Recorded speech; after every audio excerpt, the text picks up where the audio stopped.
Hello and welcome to our introduction to the Matilda unit. In this video, we'll take a look at how the unit develops reading comprehension and writing skills, as well as a detailed understanding of the textual elements and themes of the novel. Our literature study guides include detailed information on text-level reading, sentence-level, and text-level writing and vocabulary.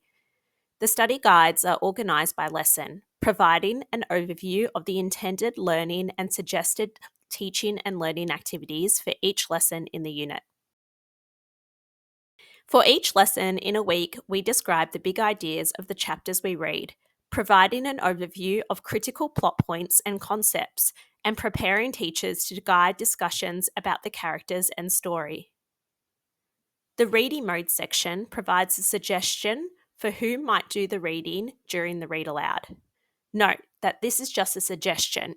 You may make changes based on your knowledge of your students. Our approaches to text reading include the teacher reading aloud, student reading aloud, and independent reading. While facilitating these reading sessions, it's important to keep the reading order unpredictable, keep reading time short, and minimize transition times between readers. You can find more information about this in the text reading guide. Each lesson also includes suggested pause points and queries.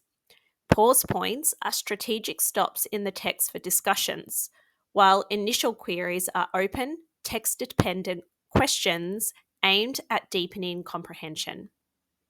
When using pause points and queries, it's essential to download and review the novel study guide, think about the key understandings, and anticipate potential comprehension difficulties, including vocabulary and literary concepts.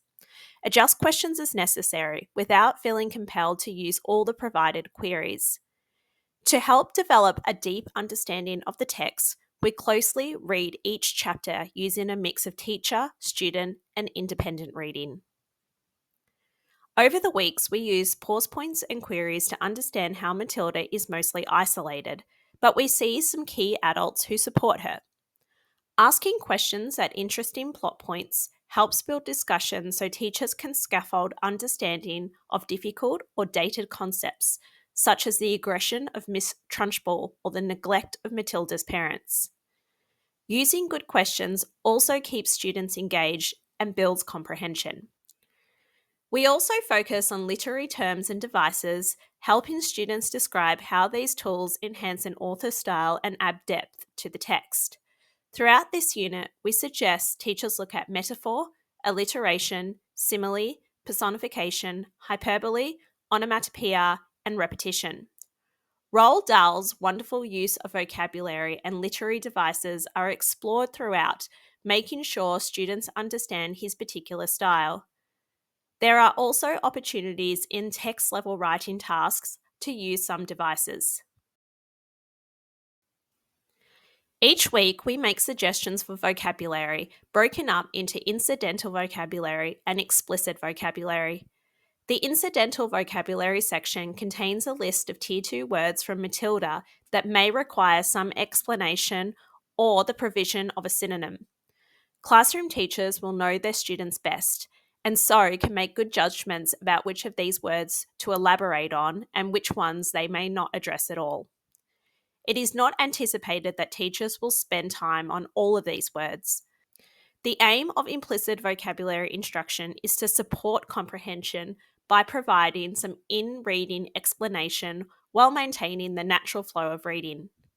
This approach enhances students' ability to engage with text deeply and meaningfully without disrupting the reading experience.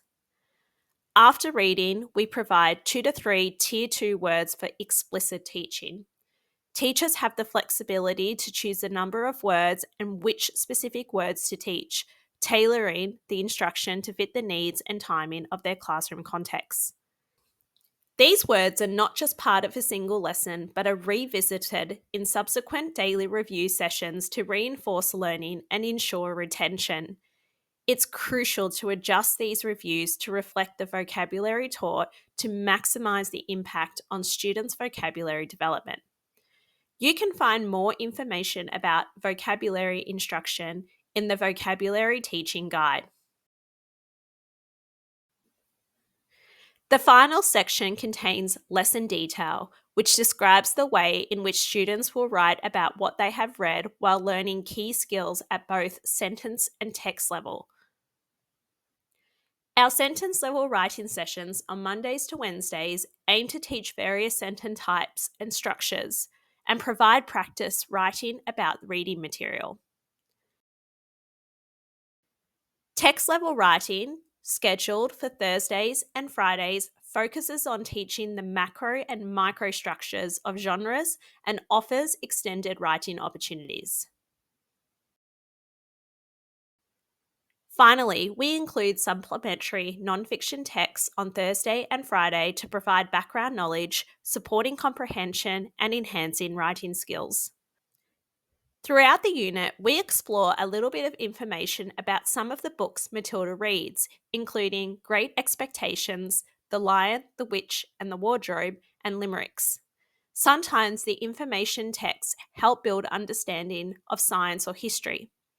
Teachers could plan to use these texts as interesting opportunities for discussion, or they could encourage students to use this content in their own writing. In this unit, students will learn about penicillin, Napoleon, schooling in the 19th century, and children's rights and punishments. The unit also contains some readings that might help students understand allusions and content in the novel. Some of the non-fiction we read includes information about the origins of the term eureka, how parrots learn to talk, how strong superglue is, and hammer throwing. As students are writing the persuasive text in the second half of the unit, we use these supplementary texts to give them ideas for their writing. We also provide an assessment for the literature study that covers vocabulary, sentence level writing, text comprehension, and text level writing.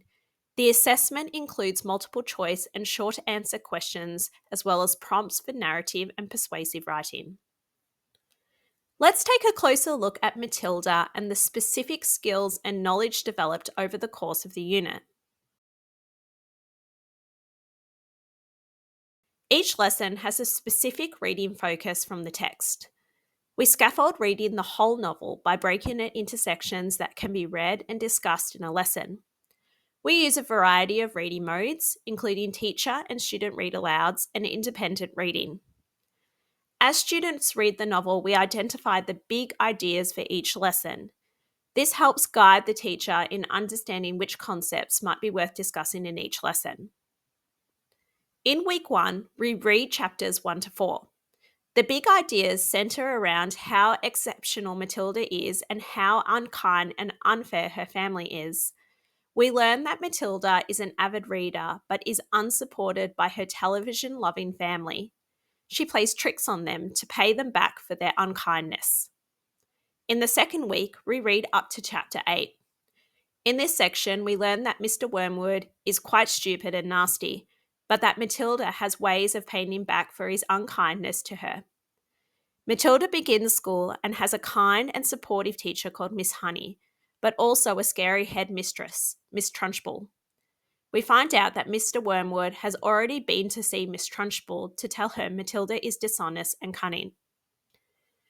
The third week focuses on chapters 9 to 11 and includes some of the most iconic events in Matilda. Miss Honey visits the Wormwoods to talk about Matilda's brilliance, but they are very rude to her and talk about how rotten Matilda is. We also see Miss Trunchbull bully and terrorise the students. In the fourth week, we read from chapter 12 to chapter 14. Matilda shows some supernatural powers when she pays back Miss Trunchbull for her unkindness. In week 5, we read chapters 15 to 17 and learn about Miss Honey's story and her relationship to Miss Trunchbull. Miss Honey is very kind to Matilda and they form a special bond. The final week of the unit covers chapters 18 to 21 and brings the novel to a close. Matilda's family leaves and Miss Trunchbull disappears. Miss Honey adopts Matilda and they live happily ever after.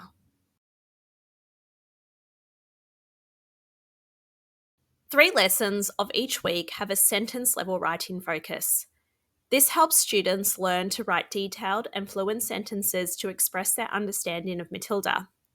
We deliberately repeat tasks to give students the opportunity to have repeated practice with key skills, while also reviewing key elements of the novel. In week 1, students will expand a simple sentence by adding details for who, when, and why, using correct punctuation when adding conjunctions. They will also write compound sentences based on the novel by using conjunctions because, but, and so. In week 2, our sentence level writing tasks teach students to use subordinating conjunctions by adding a dependent clause to the independent clause. We also look at 4 sentence types and focus on correct punctuation. In the 3rd week, we revise the difference between sentences and fragments to make sure that students understand what compromises a correct sentence.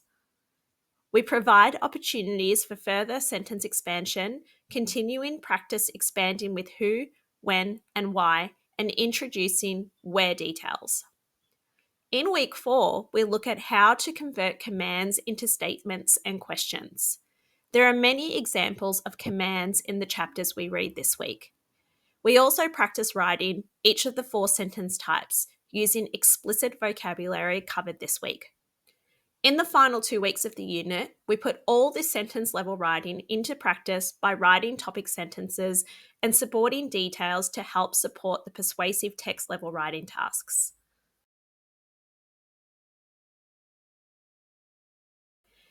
Each week, we provide 2 lessons that focus on developing text level writing skills.